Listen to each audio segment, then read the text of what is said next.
Oh no. Okay. Good to know. Well, we'll get started as soon as possible then. Let me just finish setting up my cameras.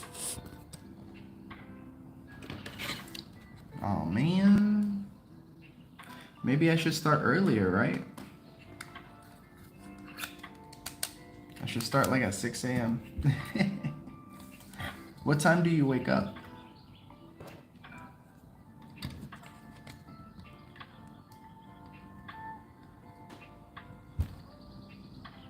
Okay, let me get the music off.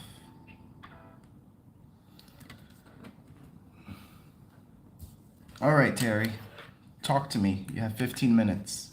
That means you have 6 minutes with me before it's officially topic time. Which is not bad. Push down. There we go. All right, let's see. I'm gonna make some notes. Ah, you listen to the replays. Okay, I understand.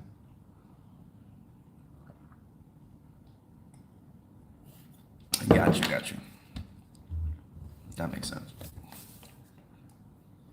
Fuzzy. Good morning. Is Jessica here already? Wow.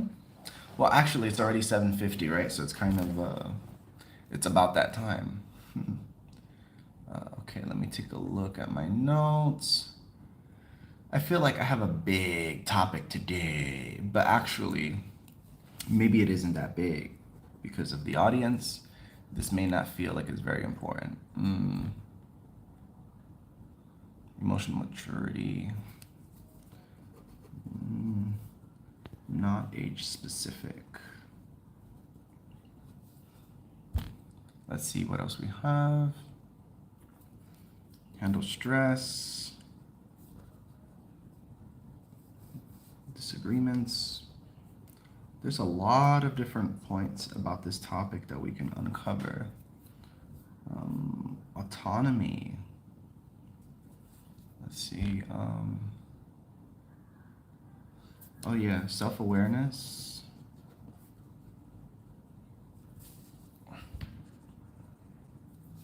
I really felt it was necessary to talk about this today. I'm not sure why. Let's see, then you can get into personal account. Oh, right. Personal accountability. I like that. Personal accountability. Understanding, respecting boundaries. Yep. Boundaries. Boundaries, opinions. Promises. Non-emotional or unemotional choice making.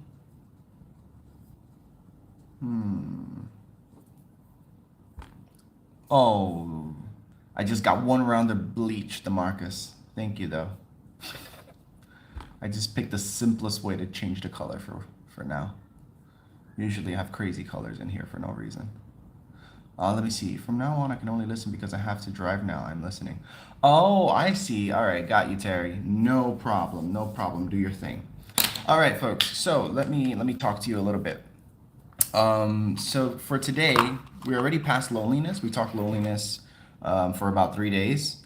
So if you wanted to get in depth with the whole loneliness subject and how to deal with that loneliness, how to be happy with yourself, by yourself, as well as understanding a little bit of social anxiety and balancing that out and balancing out your loneliness, right? Before you get to those sort of thresholds, then take a look at the replays. We have a few replays available. So you just go to my channel, you go into the replays, and it'll be titled, we have Loneliness 1, 2, and 3. So you can see those podcasts are going to be for the first 3 days of this week. Today, and maybe tomorrow, I'm not sure. Tomorrow I might change the topic, but for today, we're going to be talking about maturity and what that means. Feel free to go ahead if you are writing, if you are available, feel free to write down what that means to you. What is maturity? But we're going to get into it in about 2 minutes. I'll just give you guys a little bit of backstory, just a little bit of backstory to not get too personal. But basically, it's like this. I think I've come to realize that I have a thing where I sort of invest time into individuals that might not be very mature, right? Like when you see that a person has potential and you know that they can accomplish a lot, but they're not really there yet. They're not really there yet, and they can use maybe some advice or some sort of direction from someone who has more experience, that kind of thing.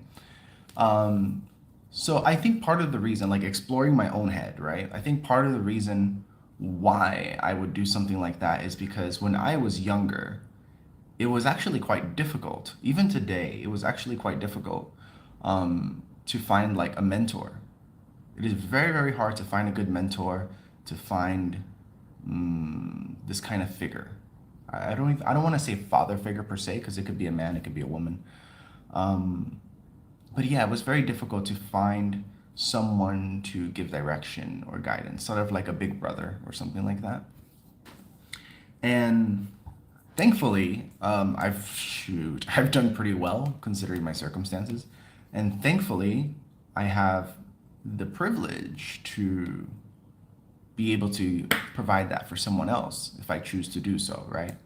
But I think it also presents its own set of challenges, and I'm sort of coming to terms with that. I'm sort of trying to understand, even for myself, exactly how I feel about this, because on the one hand, I do want to be helpful to people who are younger than me.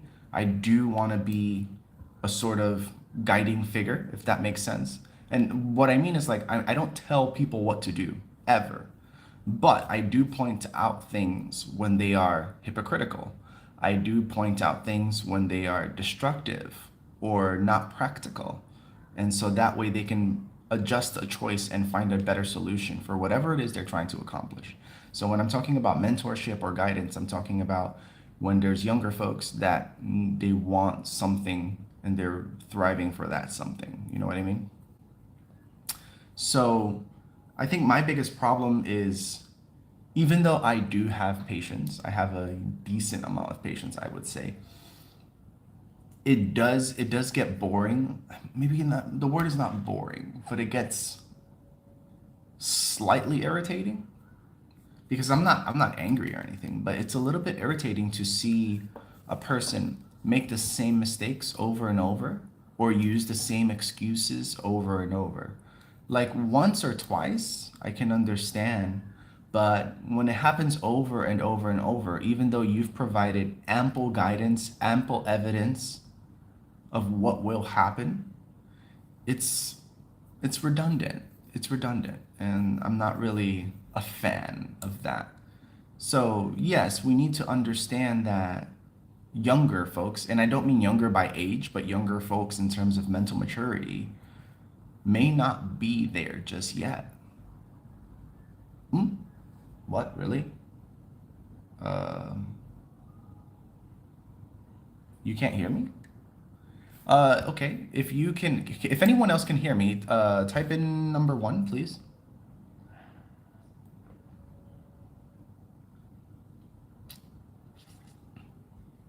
Okay.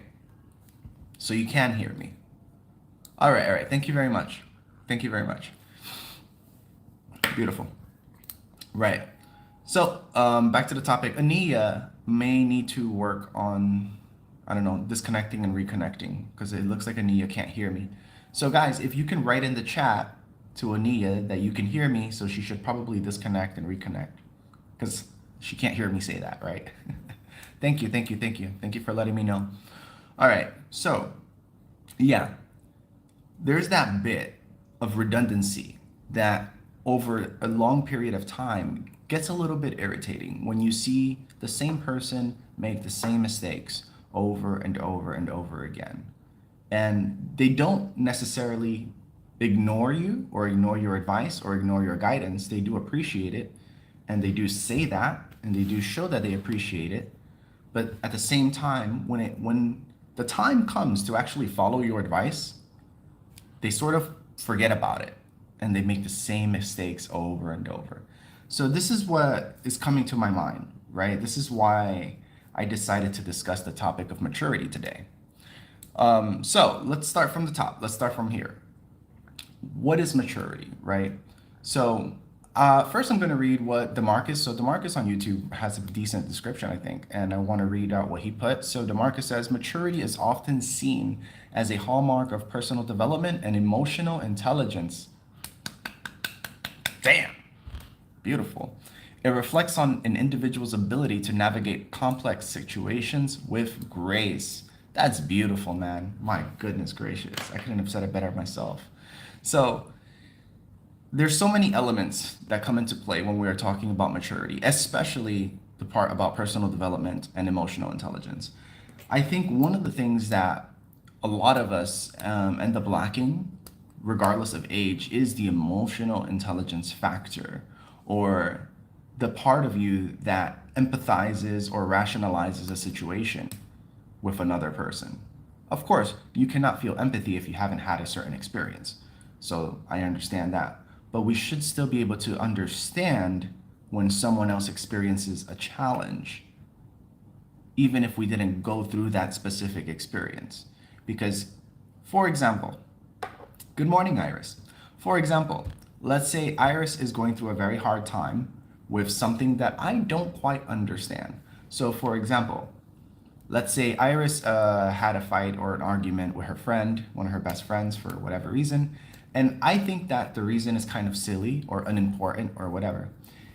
Even if that is the case, I should still be able to rationalize the idea that, maybe something that is important to Iris might not be as important to me, but it is still a meaningful thing for that person.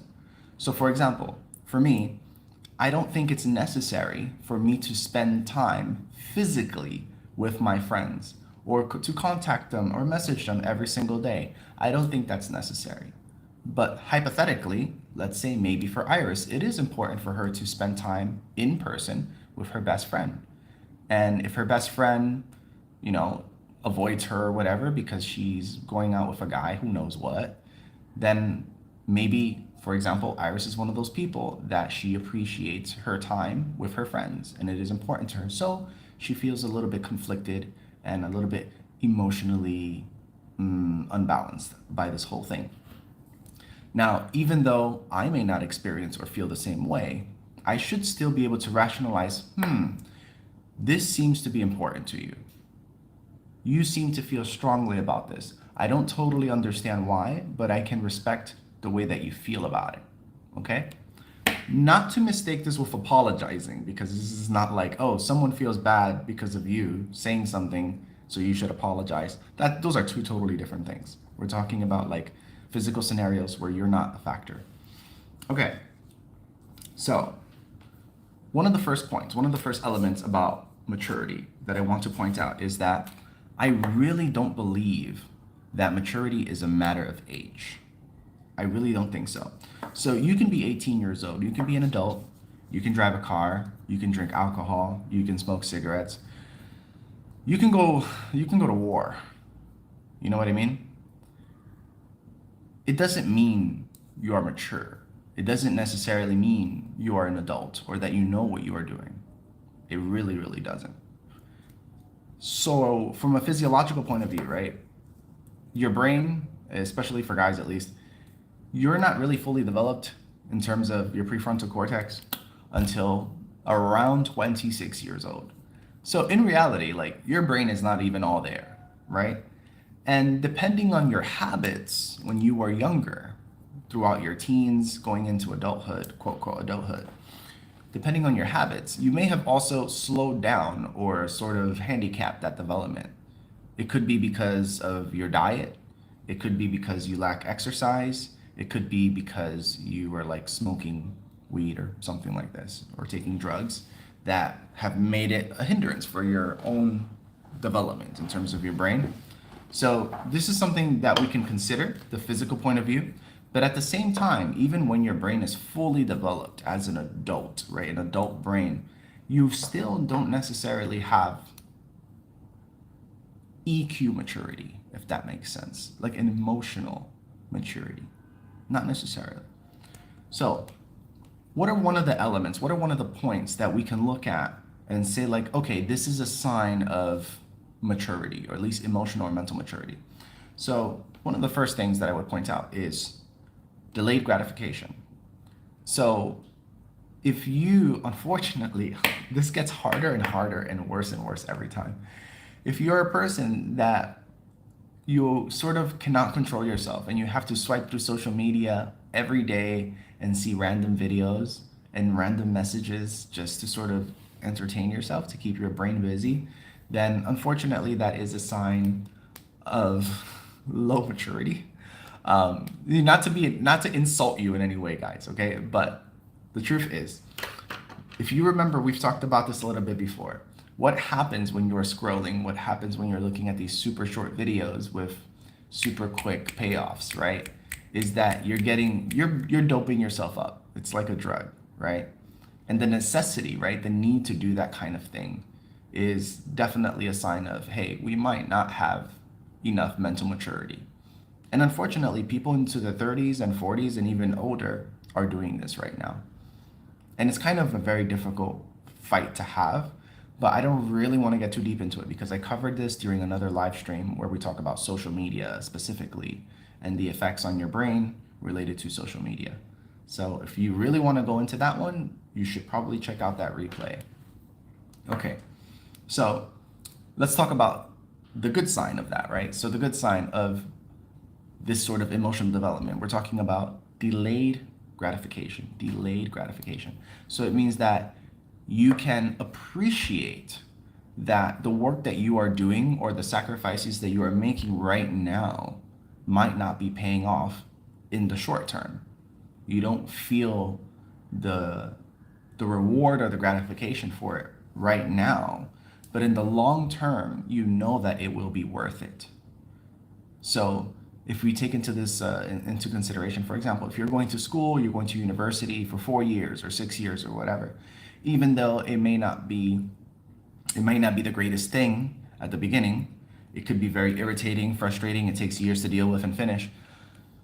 But for a lot of people, I won't say for everyone because that would not be true, but for a lot of people, there is a long-term payoff to going to university, to spending those 4 years, 6 years, and taking that payoff in the form of a diploma or in the form of connections and networks and things like that. For a lot of people, it is worth it. Unfortunately for me, I don't think it's worth it, but I do recognize the fact that for others, it can be. So yes, delayed gratification would be one sign of emotional maturity, or that you are approaching emotional maturity. Another thing that we can put into consideration here is exercise, fitness, weight training, this kind of stuff. I love talking about it this way because it's part of my own experience, right? When you spend that time, you sacrifice your time to do your workouts, go running, do your push-ups, do your weight training, so on and so forth. You're not going to see results today. Unfortunately, that's the case. You're not going to see results today. You're not going to see results tomorrow. You won't see them next week. You probably won't even see them next month. But over a long period of time, let's say 6 months, let's say 9, 1 year, 2 years, you will see the results.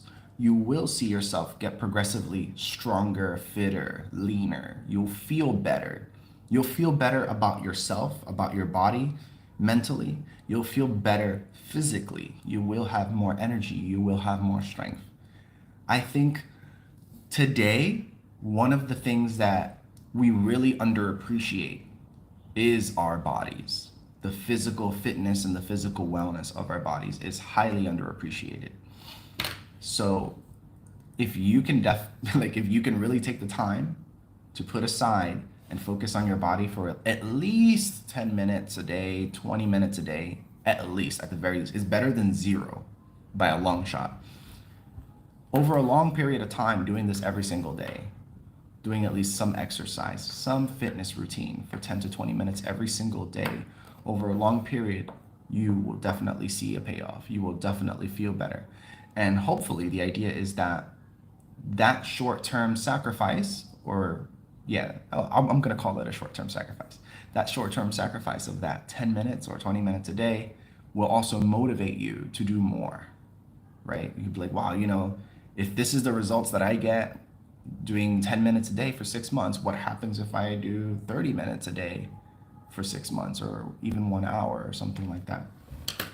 Actually, don't work out for 1 hour a day. That's a bad idea, unless you have rest days in between. So yes, delayed gratification, this is what it is. And this can be applied to anything, right? This can be applied to your study. This can be applied to your fitness. This can be applied to the relationships that you are building with your family, with your friends, with your loved ones in general. If you are a parent, you also have to consider your emotional maturity as it relates to delayed gratification. So as a parent or as a teacher, for example, the more you invest, right, the more time and effort and study that you invest into a child, the more likely that they will have positive outcomes. And like I said before, unfortunately, you won't necessarily see that in the short term. You won't necessarily get the results in the short term.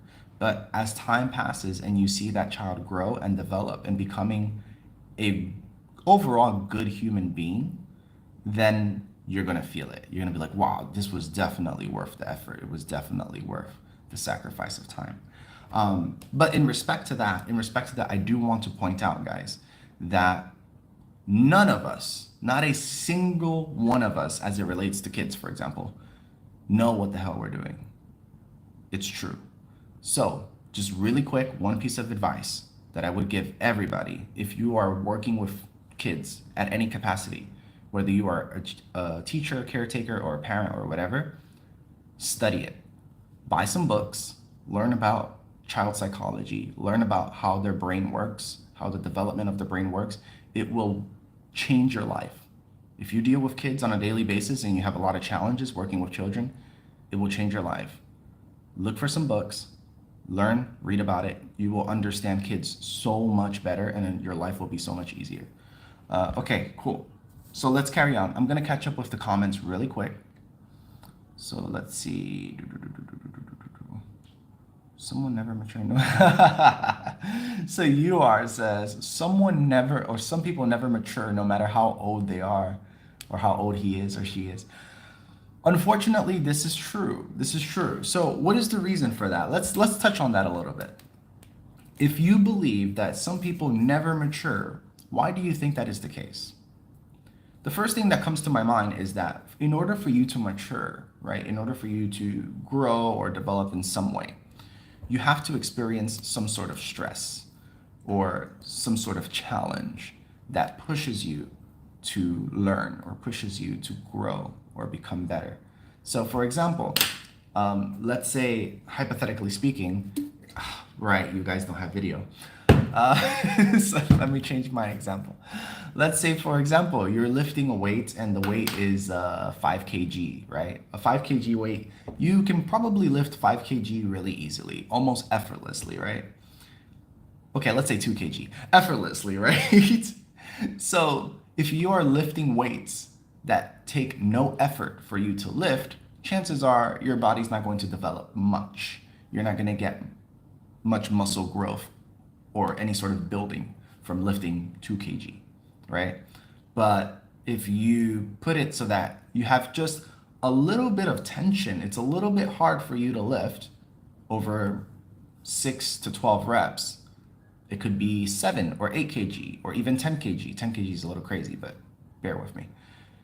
At that point, your body starts to understand that, oh, I'm not strong enough to do this comfortably. I need to get stronger. And slowly but surely, as long as you keep doing it, you keep doing your reps, you keep doing the heavier weight, your body will start to compensate and take resources from you, whether that is in the form of food or vitamins or whatever, to actually make your muscles stronger so that you don't struggle with that weight, right? So now when we go back to UR's point, when you're talking about someone who doesn't seem to ever emotionally mature or mentally mature, I think that this may be part of the reason that either they lack the opportunity or the environment that challenges them enough for them to be able to grow and understand. If we think about the brain, think about the brain like I don't know, like a ball, but a ball that's made of cloth.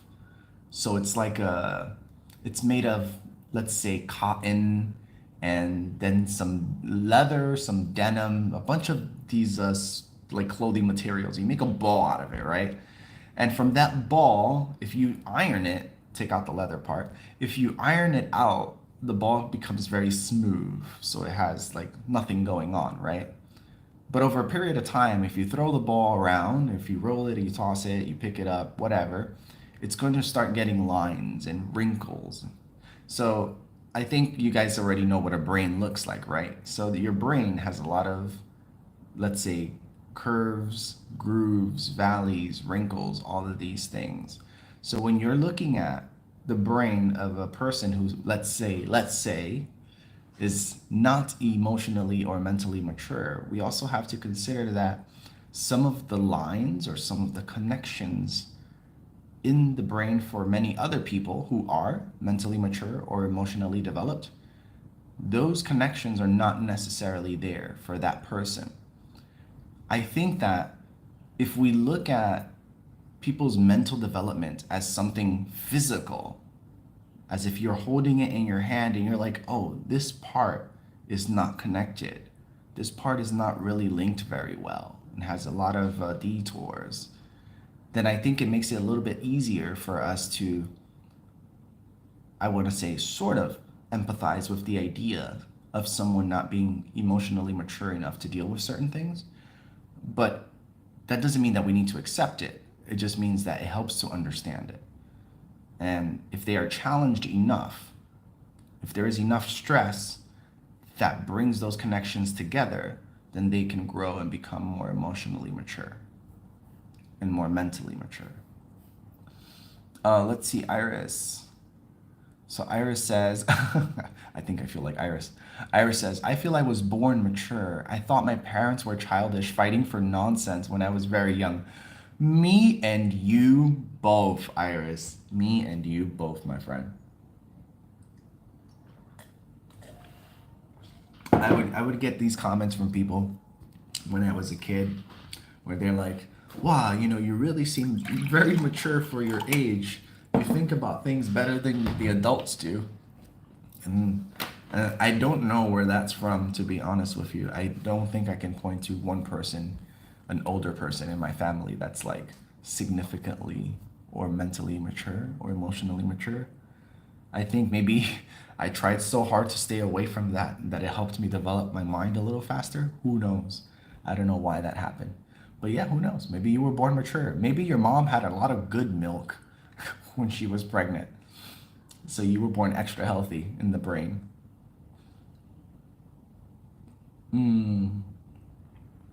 That's one thing. So studying is just to get prepared for the future.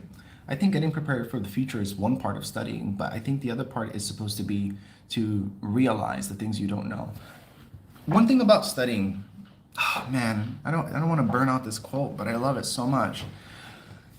You don't know what you don't know. You know what's crazy? You know what's crazy? I think this is going to be a very deep part for mental development and emotional maturity, okay? The more you learn, the less you know. The less you learn, the more you know. And I know that doesn't make sense, but just listen to me carefully. The more you know, or the more you learn, rather, the more you learn, the less you know. Why is that? Because as you learn more about any subject, about anything, you realize, wow, there are so many more things connected to this that I don't understand and that I don't know. So as you learn, you start to acquire more awareness of a subject. It doesn't matter what it is. It could be about cars, it could be about psychology, it could be about sports, whatever. But the more you learn about a thing, you end up realizing there are tons of things that you actually don't know. There are tons of elements and factors that you never even considered existed before. So that is just what it is. You learn more and then you realize that you know less than you thought previously. Then we go into the flip side. The less you learn, the more you know. Okay, what does this mean? It means that you spend very little time actually learning anything new. And because you don't spend any time learning anything new, you are unable to develop your awareness of how little you actually know. So you sort of get a false sense of intelligence, if that makes sense, a false sense of an idea that's like, oh, I know a lot about a lot of stuff. I totally know what's going on with this or that. But if you never study or if you never spend time learning new things or experiencing new things, it's almost impossible for you to have awareness of the different elements that are involved. So I'll give you an example. One very easy example that people tend to concede very quickly with is the stock market. So every other person that you know, you can tell them, hey, do you know about the stock market? And they're like, yeah, I know about the stock market. And the stock market is really dangerous and really risky. And a lot of people lose their money there. But some people who are like corrupted and put their money into the stock market, they make a lot of money there. And this is more or less the answer that you're going to get from a lot of people. But they wouldn't know very basic things like, what is a stock actually, right? What is a market capitalization? What is a PE or a PB ratio? What does a buyback look like? What does the issuance of new stock look like? What is free float? What is an ETF? What is an index? Like all of these different elements about what a stock is, what the stock market is, and how it works and how it functions, you don't know just how deep and how complex it actually is. But it is impossible for you to know how little you've actually learned if you don't start to study. Because you open up a book, or let's say you watch a YouTube video or something, and you're like, okay, this is about the stock market, 5 minutes, easy, no problem. You start watching it, and they start talking about things that you have no idea. It may as well, I was about to say it may as well be Chinese, but actually, I speak Chinese mostly. But yeah, it may as well be a foreign language. It may as well be French. Because it's like, even if they're speaking English, you still have no idea what they're doing. And if your first language is Chinese, then even if they speak Chinese, you have no idea what they're saying or what they're talking about. So this is the idea, is that the more time you actually spend learning and studying about something, the more aware you become of the little that you know, right? So it's the idea of you don't know what you don't know. Literally that. And I know it's very, very hard to get your head around it, but you literally do not know what it is that you do not know. So that's why we do need to learn and we do need to study. Yeah, there you go. My friend over here is expanding on the delayed gratification bit. So, man, can I get a name for you? Because your name is really difficult and I can't really say it. So quite agree, maturity will only come after experiencing ups and downs, right? It comes with experience. It's also like when I give the example about the swimmers, right? You can tell a person about a thing. You can give them all the details, all the physical details, all the verbal details. You can even show them videos, whatever, but they won't necessarily know how to do that thing. So I give you guys a very basic example, like I usually like to do. I give you two people. One is Dan and the other one is John, okay? Both of these people, they have a challenge to learn to swim in 3 months, okay? So what does Dan do? So what Dan does, Dan goes into the water every day for 3 months and tries to figure out how to swim. He doesn't have a coach, he doesn't have a teacher, he just goes into the water. Maybe he'll go into some shallow water first, that's not very deep. And as he tries to figure things out, he'll go a little bit deeper. And over 3 months doing it every day, that's how he tries to learn to swim. And then you have John. What does John do? John buys books about swimming. He watches videos online about how to swim. He learns all about the theory of swimming. Okay. After 3 months, you have Dan, who went out every day to practice, and you have John, who spent every day learning about the theory of swimming. You throw both of them into the water. Which one do you think is likely to survive?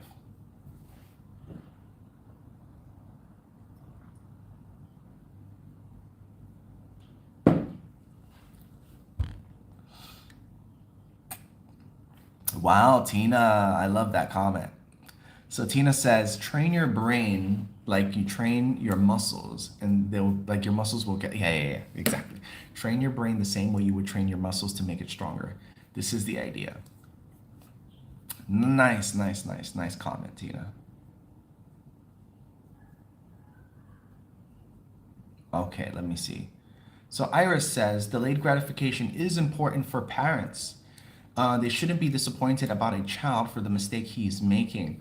100% agree with you. So, one of the big things about this, about making mistakes, especially as a child, as an adult, you're going to make mistakes anyway. But when it comes to children, we need to understand something is that number one, children's brains are not fully developed, not even close. So if you're talking about a child that's like 5, 6, 7, 8, 9, 10 years old, their brain is nowhere near to fully developed. There are things that you're going to look at that seem like common sense, like obviously this is the right thing to do, so why didn't you do it? Well, the reason he didn't do it was because his brain is not fully developed. His prefrontal cortex, the part of the brain that looks at rationality, that looks at morality, that understands these kind of things, is not actually developed. They're still going through the experience. The part of the brain of the child that takes control, that takes precedence, is the emotional part of the brain, or what is the name? I actually forgot. So for the sake of argument, we use the example from one of the books, which is like the lower part of the brain, your reptilian brain. For children, 9 times out of 10, whenever they make decisions, the emotional part of the brain is going to take over. So as a parent, a teacher, guardian, whatever, what is our responsibility? Our responsibility is when children are making mistakes or they are making what we would call bad choices. First of all, I think you should let them make bad choices and let them go through the experience naturally. That's number one. Number two, after those bad choices were made and they have dealt with the natural consequences of those bad choices, we would encourage them to engage the logical part of the brain. So let's say, for example, you have a kid who goes into the store. He goes into the store and he sees a chocolate that he really, really wants. And he tells you, hey, can you buy this chocolate for me? And you say, no, we can't buy that chocolate. You need to have dinner. If you have chocolate, then you won't eat dinner. And the kid says, okay, fine. When you get home, you find out that the kid put the chocolate in his pocket while he was in the store. So essentially, the kid has stolen the chocolate from the store against your wishes. Okay? Why did they do this? Did they do this because they're a bad kid? Did they do this because they're a thief? Do they do this because their parents are thieves? None of that. Absolutely none of the above. The kid reacted with the emotional part of his brain that says, I want that chocolate. I want the sugar. That's it. That's all I know. And I'm going to get it one way or another. And the best way for me to get it without getting in trouble is to steal it. It will just happen. Trust me, I've seen this happen multiple times with different kids. So what do we need to do? The kid is going to go through their emotions about this once you find out that he stole the chocolate, right? So you yell at him or bark at him and all that stuff. Again, the emotional part of the brain is going to activate where they need to protect themselves. They need to close themselves because they're being screamed at or they're being beaten or whatever the case is. So what you want to do If, let's, first of all, let's say what you don't want to do. If you do something that triggers the child's emotional part of the brain, then that's what's going to continue to happen over and over again. The emotional part of the brain is going to take over, and they're going to react in the same way every time you either yell at them or hit them or whatever the case may be, okay? Now, what happens when you connect with the kid and you tell them, hey, listen, I understand that you really wanted the chocolate. I told you you shouldn't have it because then you won't eat dinner. I get all that. And you felt really strongly about it, so you stole it. First of all, we need to take it back, obviously, and we need to pay for this, and there needs to be consequences. But I want to ask you to think about it, process it in your head. Why did you take the chocolate? And let them explain it. I took the chocolate because whatever reason. Kids are smart. They're going to be able to explain this stuff. Don't doubt it. Don't doubt it, right? So why did you take the chocolate? What happened? Just let me know what was going through your head. What were you thinking? And then they'll give you an explanation. Oh, I was thinking like this. And then I would say something like, okay, so do you know, let's find your favorite toy. So let's say we find the kid's favorite toy. And I said, okay, so this is your favorite car. They like have a little Audi or whatever. He's like, yeah, I really love this car. Okay. So I said, how would you feel if someone came to our home and they took your favorite car, but you didn't know, you didn't give it to them, they didn't tell you about it, they just took it, they put it in their pocket and they left. And then you come home and you're looking for your favorite car and you can't find it. How would you feel about it? And the kid is going to give you a very real answer. It's going to be like, wow, I will feel horrible about it. It would be so unfair, blah, blah, blah, blah, blah. So you let them go through the motions of using their logical part of their brain to rationalize what they did by using external examples. And once they process that, then you say, okay, so when we went to the store, you know that the person from the store, they have to use their money to buy that chocolate, right? That is part of how they earn a living or whatever. Maybe you don't need to make it that complicated. Now, how do you think the guy or the lady at the store felt when they found out someone stole their favorite chocolate? Ah, okay. Now we're getting somewhere. So we're using this example with children, right? But this applies to adults, guys.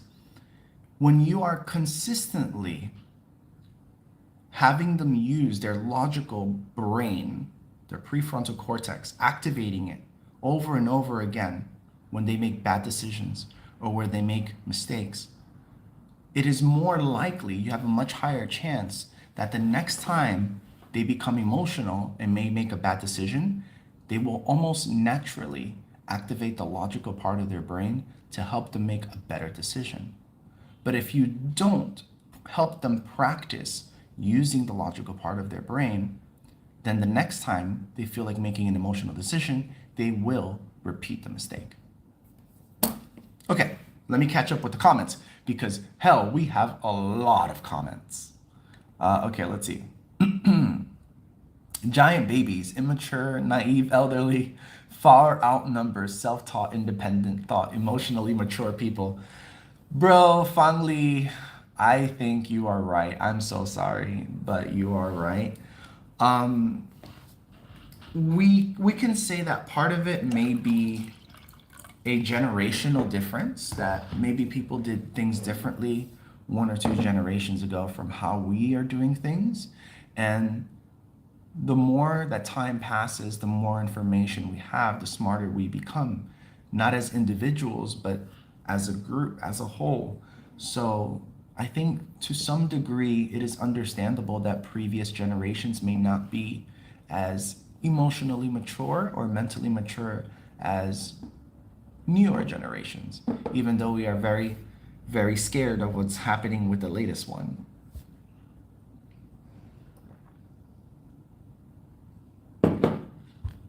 Oh, hey, Neil.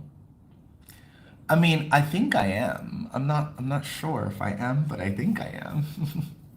Running a podcast of my own. Well, you can let me know what you mean by that. Like, we can expand on that conversation later. Maybe you could add me. Right, Lily. Thank you so much. So Lily says, mature is experience in various matters. Very, very good.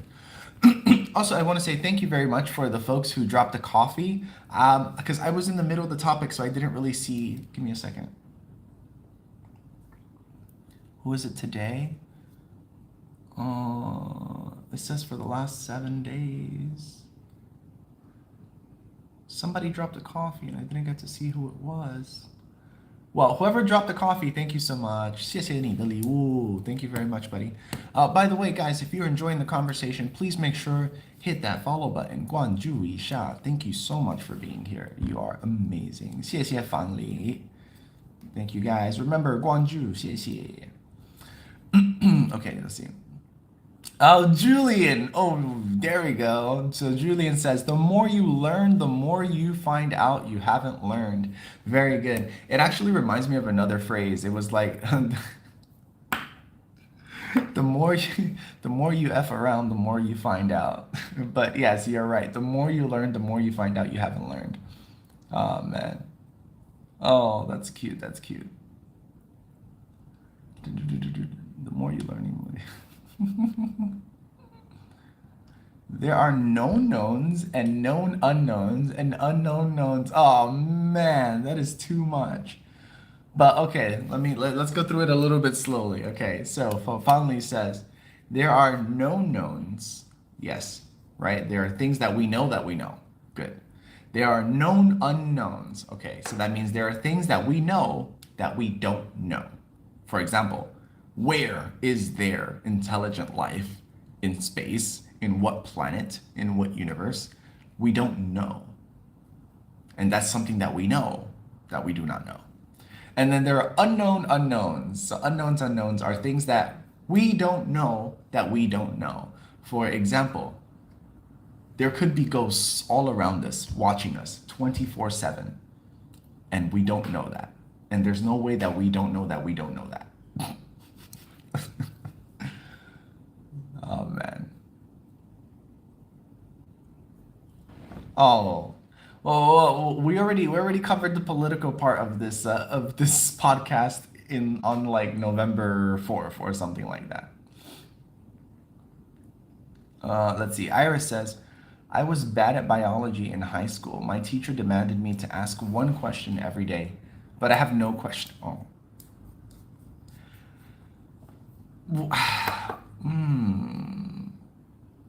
How do you deal with that actually? I'm not sure. You kind of threw me for a loop here. I was bad at biology in high school. My teacher demanded me to ask one question every day, but I have no question. Because it implies if you're bad at a subject, then it would imply you may have a lot of questions, but maybe it's just that a person is so bad at a subject that they don't even know what the right question to ask is. If you think about it, like the GPTs work the same way, right? The AI language models, they work the same way. They can do amazing things and give you awesome information and results. However, you need to know what the right question is. If you don't know how to ask the right question, it's very difficult to get the answers that you actually need.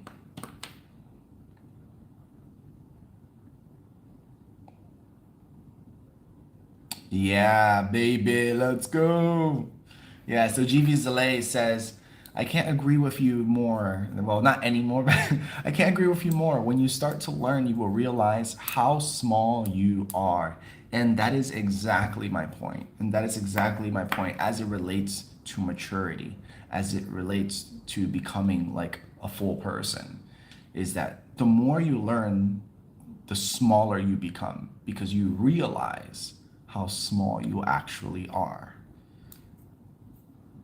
I think that's a growing thing, for sure. Let's see, Crystal. The more you learn, the more you know, the more you forget. The more you forget, the less you know. So why we learn? So, Crystal, I think it's important to update our information. You know, you imagine that you bought, hypothetically, let's say you bought an iPhone. You bought an iPhone 3, right? And you never updated that iPhone, ever. You didn't do a service update or you didn't even get an upgrade. that iPhone is going to do a pretty crap job at working in 2024 in comparison to all the other phones, I mean, especially without an update. So there's that. If you don't learn anything, well, I think you already know where this is going.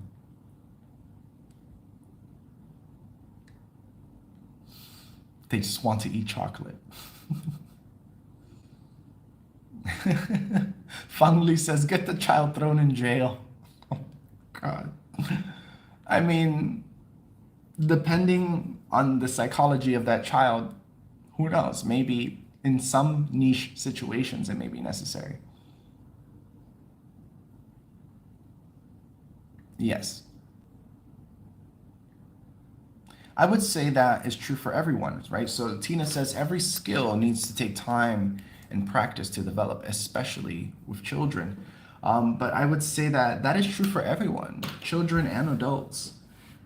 We can't say, like, we can't get up one day and say, today I'm going to become a professional dancer, but you've never learned to dance ever in your life. So it stands to reason that this kind of thing is going to take time. You're going to have to practice, you're going to have to work at it, you're going to have to learn about it, and eventually you may possibly get there. Chances are you probably won't get there anyway. So yeah, both for children and for adults. The process of learning is going to take time. Development is going to take time.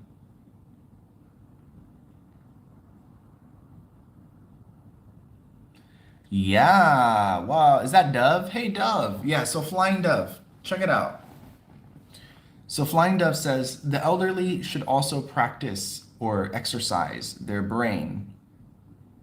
Give me a second.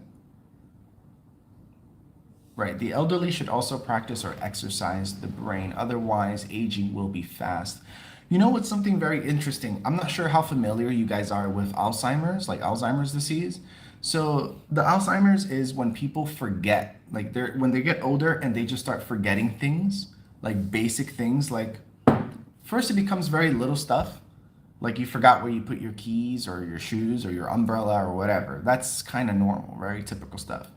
But then you get people like, okay, I forgot who my son is. I forgot where my job is. You forgot that you're married. You forgot where your house is. So Alzheimer's is really, really scary. Now, one of the things that I thought was very interesting was that people who speak multiple languages, especially bilingual, right? We're going from bilingual, trilingual to polyglot, you get diminishing returns. But when you are bilingual versus monolingual, you are a lot less likely to experience symptoms of Alzheimer's, or at the very least, your Alzheimer's symptoms would be far delayed versus a person who speaks one language regularly, right? So the idea is that when you speak and learn multiple languages, it does exercise your brain, because in terms of like energy intensity, in terms of how the functions work in your brain to be able to translate multiple languages is pretty high energy. It's pretty intense. And I think people who only speak one language won't really get what that means. So because of that sort of exercise, that stretching of the neuroelasticity when you speak multiple languages, it helps you to off-put Alzheimer's. It helps you to put off like mental diseases and things like this, because you are more consistently exercising your brain. You're consistently getting a certain amount of stress with the multiple languages.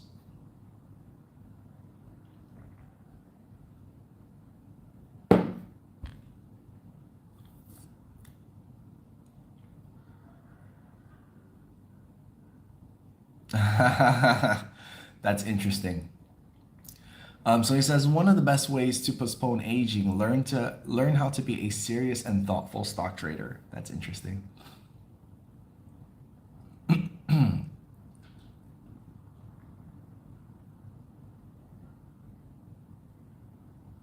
Yeah, okay. So Iris says you will forget some of the things you've learned today. You won't forget all of them. You are still getting better. Very nice.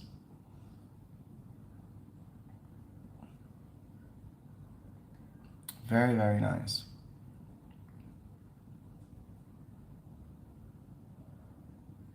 Let me see. So Flying Dove says some parents present a demonstration on education is very useful. So you mean to like lead by example, I guess? Oh, Crystal. Crystal's a sweetheart. Crystal's a sweetheart. Crystal says, so I get into your live room every day to upgrade and learn more. That's pretty awesome. I appreciate you. That was really sweet. Yeah, we spoke about this yesterday. Did we speak about this yesterday? A little bit, right? So Fonley says echo chambers lead to emotional vulnerability and immaturity. So what happens, first of all, we need to understand what is an echo chamber. We talked about it yesterday.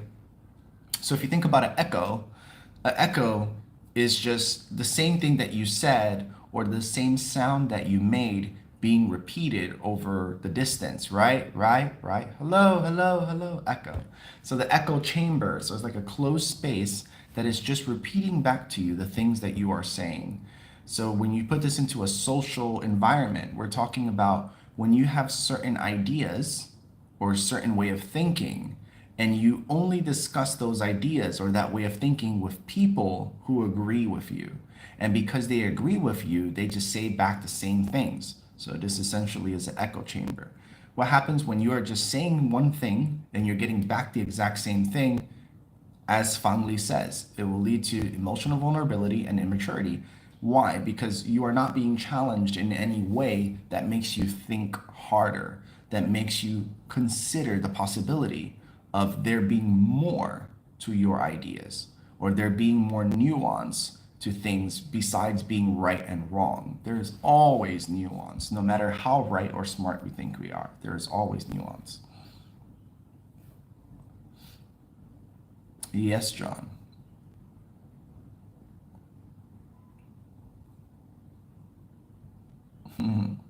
Fantastic.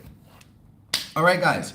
It is now 8:50, and you guys are probably getting ready to head into work.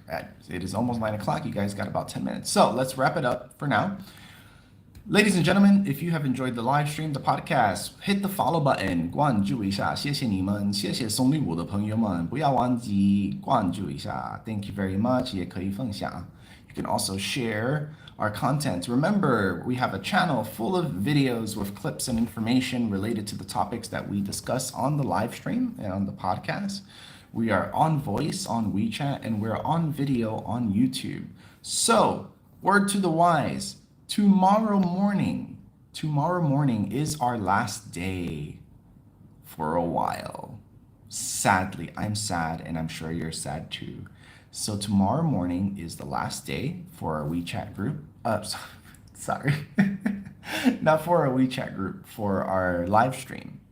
So what happens is that from next Monday, we will only be doing the live stream on YouTube. Okay? And so if you have access, go ahead. You can check it out on YouTube every morning at 8 a.m.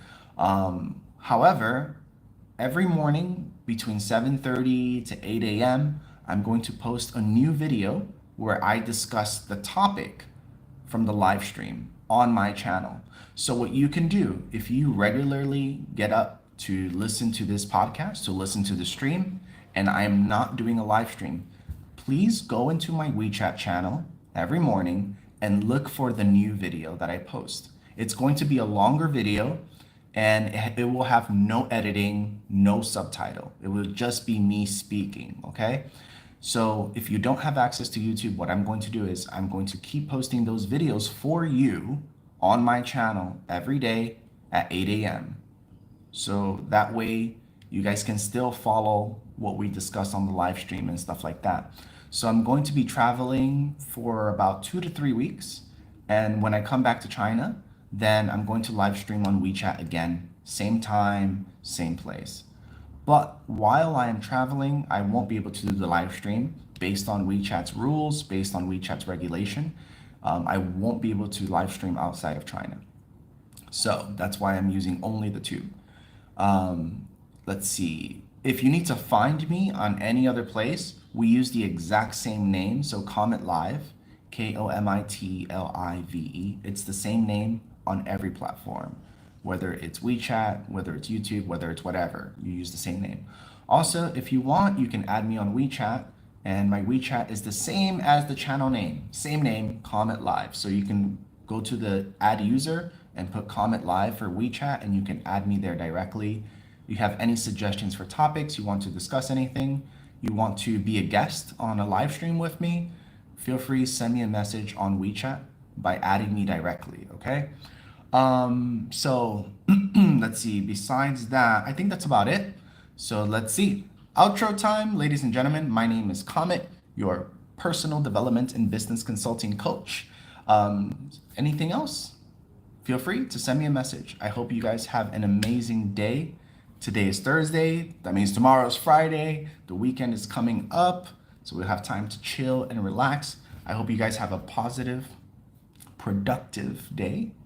Stay beautiful, stay amazing, and we will talk tomorrow at 8 a.m. Bye-bye. See you then. Bye-bye, WeChat. Bye-bye, Jessica.